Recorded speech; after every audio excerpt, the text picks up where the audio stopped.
Hi there. Didn't see you there. My name's Alex.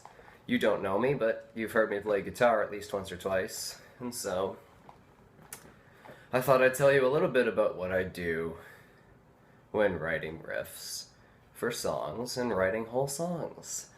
So let's get right into that and skip this awkward introduction, huh? Okay.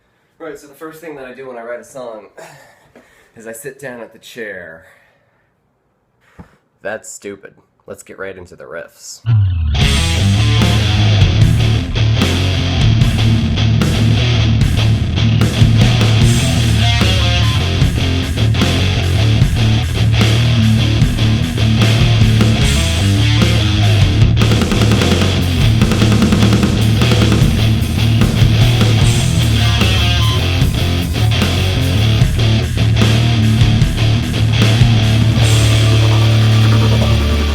To me, a lot of riff writing is really just classical composition, especially for heavier genres of metal. Now, I'm not specifically married to heavy metal as the genre. I play a lot of jazz and stuff. Let's cut to that.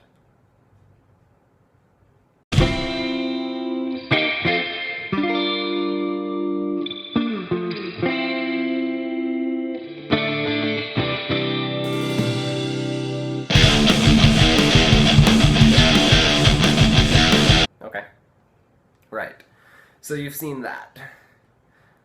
Yeah, but now here's the idea. I gotta take a bunch of ideas and put them in a theme and variation pattern, and then deliver it to a chorus at the end, really not all unlike an opera, but more abrasive and down-tuned and repetitive.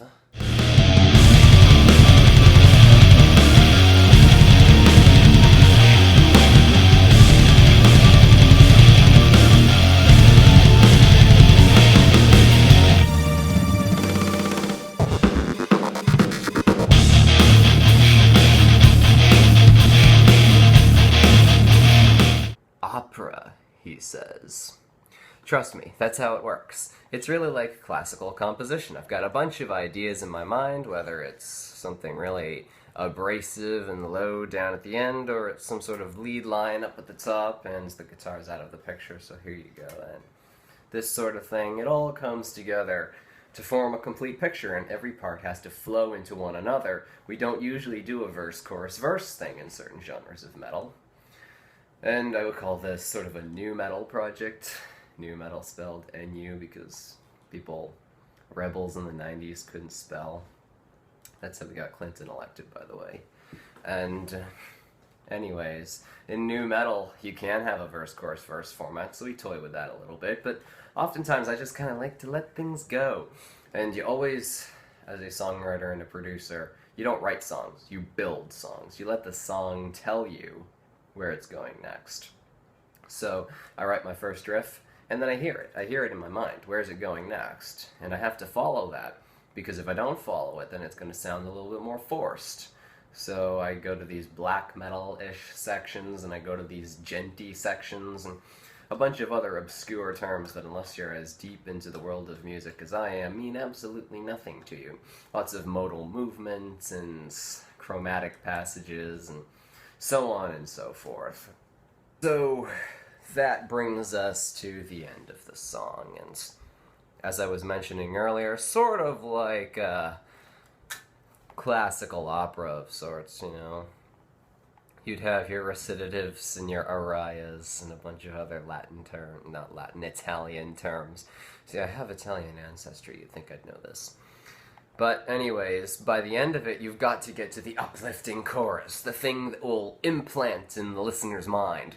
So you've always got to start on an exciting note, and you've always got to end on an exciting note. It's fine in the middle if you kind of drift at halftime and lose your flow a little bit, because that's what the middle of a song is for. But you've got to end on something very important. You've got to wow them at the end, and then everything in the middle doesn't really matter. So for this song that I've kind of been walking you through, I did just that.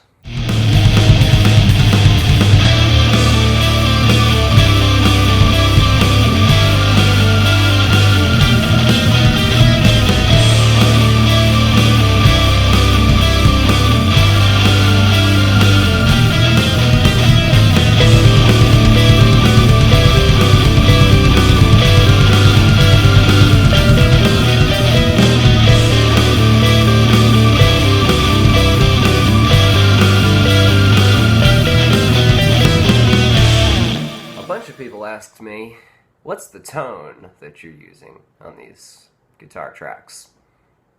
That's another video. Not gonna give that to you now. It's a secret. Well, there you have it. Couple of riffs. Might do this again if you like it. If you don't like it, you'll never have to see my face again.